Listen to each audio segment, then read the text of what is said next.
आज का ये अचानक से लेकिन महत्वपूर्ण लाइव, जिसकी सूचना सब लोगों तक नहीं पहुंची है, लेकिन मेरा विश्वास है कि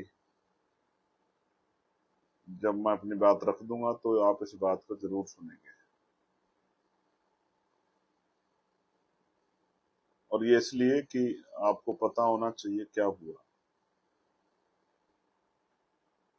आपको जानकारी पहुंचे, इसीलिए मैं लाइव कर रहा हूं। प्यारे साथियों, महामानव तथागत बुद्ध से लेके जगत गुरु सतगुरु रविदास जी, गुरु नानक जी, गुरु कबीर जी, गुरु घासीदास जी,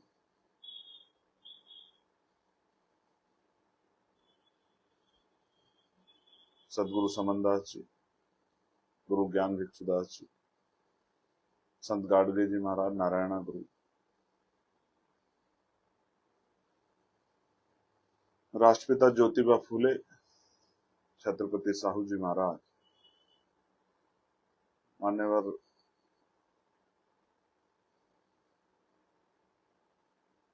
काशी राम जी ने जिनके मिशन को जी जान लगा के आगे बढ़ाया, उन तीन महान विभूतियों में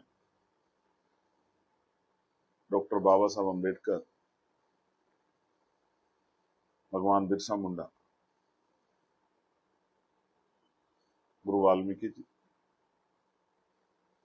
मामना राम सुवर्मा, चौधरी महाराज सिंह भारती, बाबू जगदेव प्रसाद कुशवाहा, जमुना कपूरी ठाकुर, सर छोटू राम, संत राम बी प्रजापति जी, बाबू सिद्दयाल चौरसिया जी, ब्रह्मानंद लोधी जी, मान्यवर दीना भाना वाल्मीकि साहब, विजय सिंह पथिक जी, भारत की आजादी में सबसे बड़ा बिगुल फूकने वाले 1857 गदर के नायक,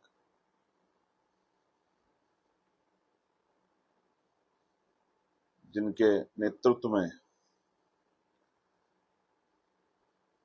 एक बड़ा आंदोलन जो है मेरठ से शुरू हुआ, कोतवाल धन सिंह गुर्जर, माता दीन वाल्मीकि जी,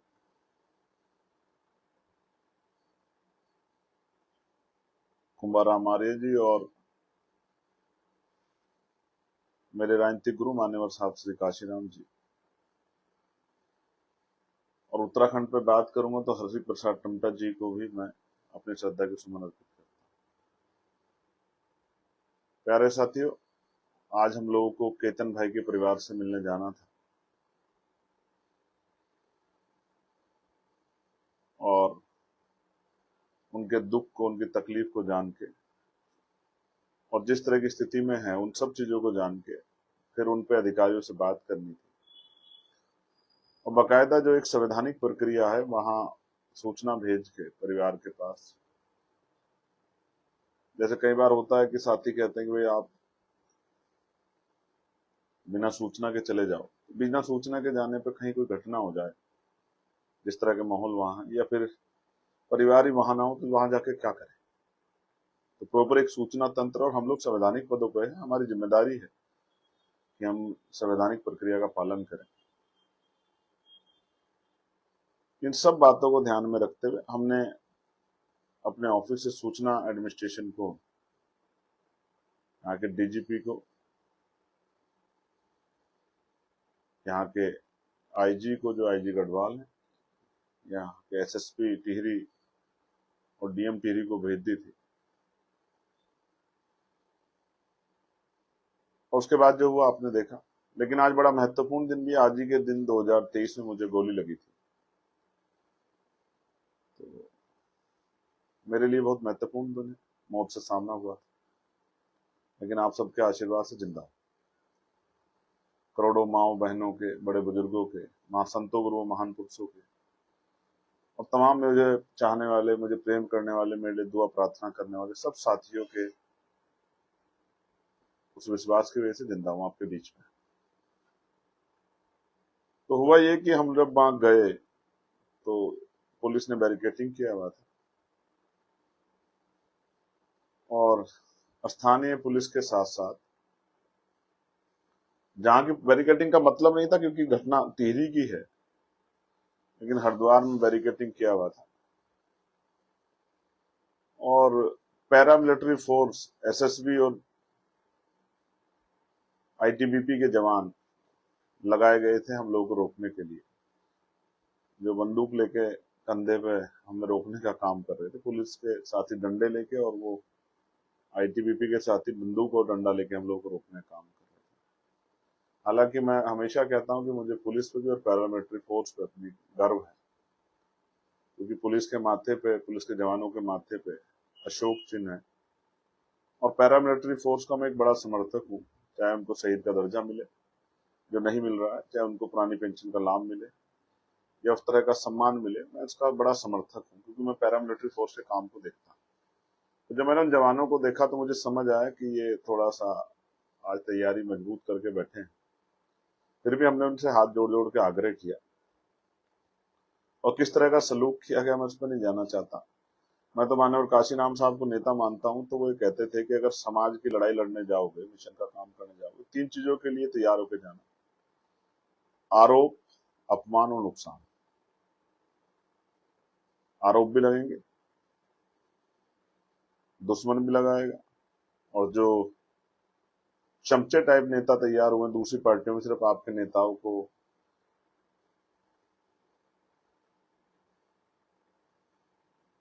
उनके प्रति या आपके आंदोलन के प्रति झूठ फैलाने के लिए, अपने नेताओं को खुश करने के लिए,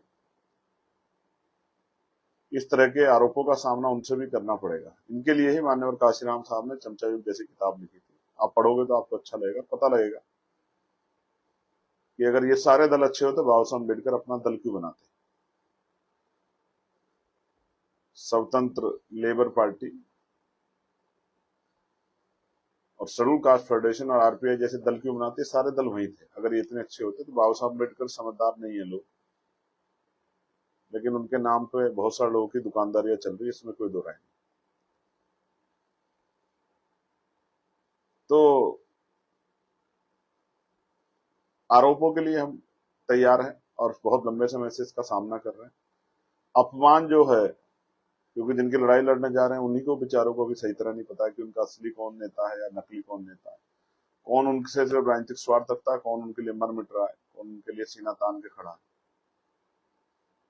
भोला समाज है, इसलिए अपमान उनसे भी हो जाता है, और दुश्मन का काम तो अपमान करके हमें कमजोर दिखाना है ही, हमारा मनोबल तोड़ना। और नुकसान भी कई बार होता है, जिसमें लाठियां भी खानी पड़ी है, जेल भी जाना पड़ा है, हड्डियां भी चटक गई हैं, और कभी कभी कड़ी गर्मी में कई कई किलोमीटर, जैसे आज भी 4-5 किलोमीटर का बड़ा एक रन हुआ, और ऐतिहासिक गर्मी थी। तो मुझे नहीं लगता कि मेरे हाथ पे अगर आप देखोगे, मेरे टांग पे 3 जगह पे, तो यहाँ सब जगह जो है, और शर्ट वर्ट तो फटी है, तो चोट लगी है। मेरे कई साथियों को, जैसे महक को यहाँ डंडा लगा है यहाँ पर, और भी कई साथियों को चोट लगी है, अमरीश को, भाई उमेश जी को भी चोट लगी, हमारे लेखराज जी को भी चोट लगी, सत्येंद्र जी को भी चोट लगी। तो वो लोग तो मिशन का काम कर रहे हैं, वो इस चोटों से घबराने वाले नहीं। हालांकि समाज भी देख रहा है उनको, समाज का आशीर्वाद उनको मिलेगा आने वाले समय में। लेकिन मैंने उनसे, जब पुलिस ने रोका तो मैंने उनसे ये कहा, क्यों नहीं जाने दे रहे हो? तो उन्होंने कहा कि वहां का माहौल अच्छा नहीं है, क्योंकि आज वहां एक पंचायत थी, गांव के बाहर मंदिर में, बड़ा मंदिर है, पंचायत थी, और जिन्होंने हमारे बच्चे को मारा वो लोग वहां इकट्ठा थे, और हमारे परिवार के लोग डर के साए में थे। और उनके साथ, जैसा मुझे परिवार ने बताया, कि जैसे वो कहीं से निकलते हैं तो उनके पर जातिगत टिप्पणियां की जाती है, और उनको वहां चिल्ला चिल्ला के कहा जाता है कि अगर यहाँ कोई आएगा तो उसके 100 टुकड़े करके भेजेंगे यहाँ से। इस तरह के भय के साए में परिवार है। पूरे देश को जानना चाहिए कि उत्तराखंड की सरकार के नेतृत्व में किस तरह का अन्याय जो है वो कमजोर वर्गों के लोगों पर हो रहा है। और ये उत्तराखंड एक प्रयोगशाला है, दलितों के लिए तो है ही, लेकिन मुसलमानों को भी यहीं से भगाया गया। लगातार उनके उनके उनके साथ जो है, उनकी आर्थिक जो है, उनको कमजोर किया गया, उनकी दुकानें वहां से खाली कर गई, उनके साथ मारपीट की गई। नियंग सिखों भाइयों के साथ भी यही अन्याय हुआ। जो टूरिस्ट जाते हैं उनको भी यहीं पे नंगा कर करके पीटा जाता है।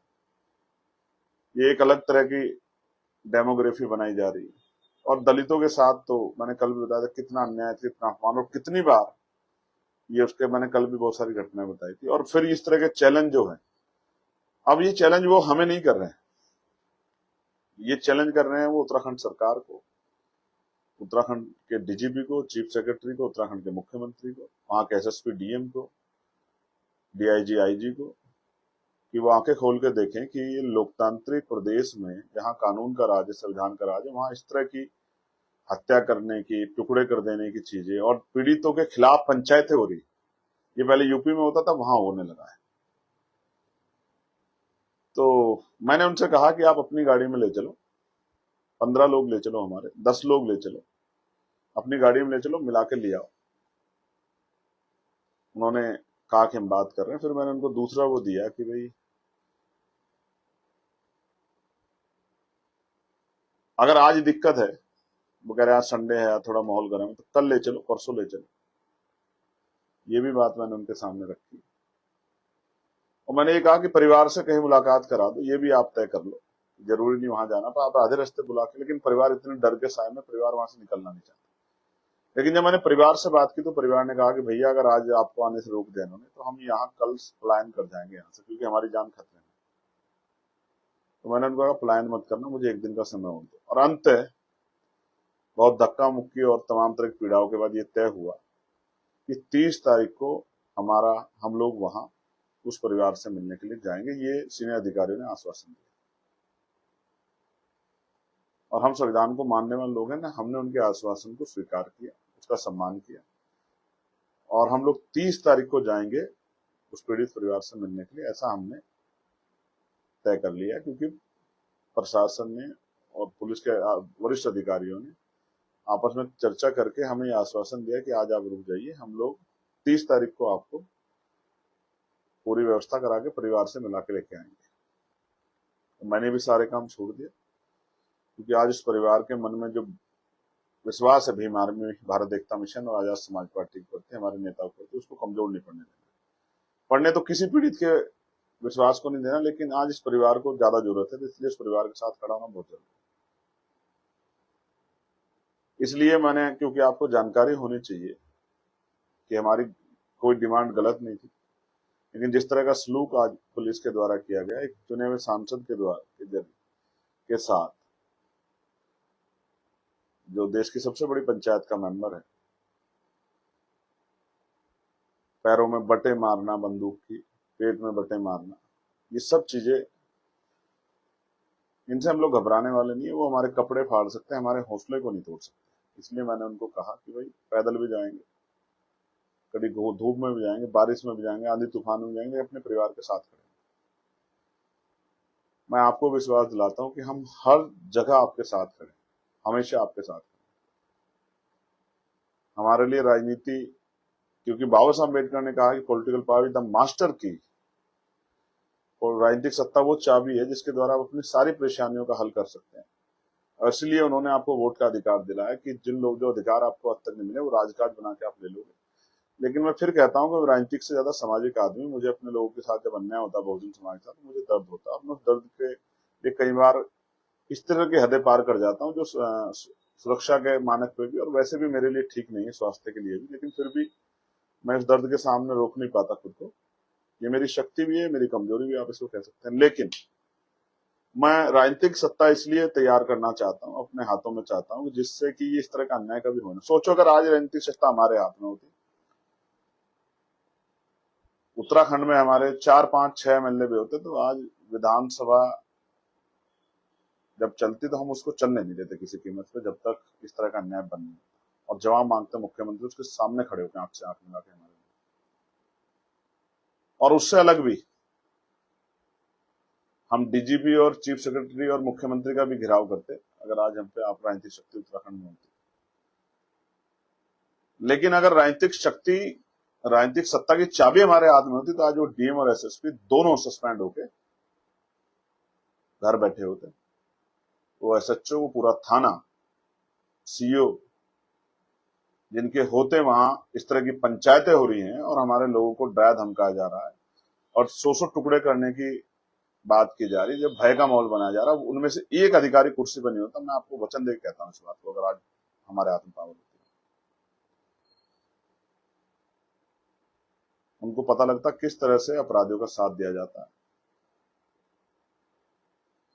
अब सोचो क्या बीती होगी इस पर, जिसके गुप्तांग में कील ठोक दी गई, जैसा परिवार ने बताया, उसके जिसके हाथ में कील ठोक दी गई, जिसके पैर में कील ठोक दी गई, कितने दर्द से सताया गया हो, किस तरह मारा गया हो उस बच्चे को, किस तरह उसके पूरे बदन पे चोट के निशान थे, किस तरह तड़पाया गया होगा। एक भाई होने के नाते मेरा दिल कहता है कि उसके न्याय की लड़ाई को और तक ताकत से लड़नी चाहिए। अगर परसों 30 तारीख को पुलिस अपने वादे से मुकरी, तो मैं विश्वास दिलाता हूं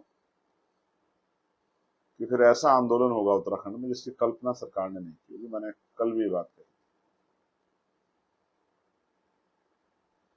और आंदोलन नहीं होगा, वो यात्रा की शक्ल में होगा,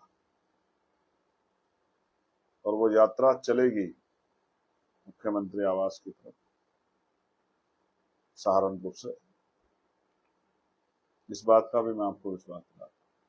और उसको गर्मी, आंधी, तूफान, बारिश कोई नहीं रोक सकता। उसको रोक सकती है तो उत्तराखंड सरकार, वहां के अधिकारी, कि वो न्याय व्यवस्था सुनिश्चित करें। और मैं चाहता हूं इस घटना की सीबीआई जांच हो, ये भी मेरी मांग है। तो मैं परिवार से मिलूंगा परसों, मुझे उम्मीद है कि प्रशासन मदद करेगा, अपने वादे पर रहेगा, झूठ नहीं बोलेगा, और मिलकर मैं उनकी सारी बात आपके सामने रखूंगा। और फिर मैं बताऊंगा कि वहां किस तरह का भय का साया, जहां इतनी बड़ी हत्याकांड के बाद आरोपी पक्ष पंचायत कर रहा हो, तो आप समझिए कि वहां परिवार किस साय में, डर में होगा। क्या उनकी जान सुरक्षित है? ये सवाल मैं आपके ऊपर छोड़ता हूं, लेकिन ये नहीं सहेंगे, ये बात आप समझ। मैं आपका भाई चंद्रशेखर आजाद हमेशा आपके साथ। और इसे जो मेरी ये कपड़े फाड़े गए, इनको या मुझे जो चोट मारी गई, इसको आप अपमान मत समझना। जब समाज की लड़ाई लड़ जाती है तो इस तरह की चीजें आती है।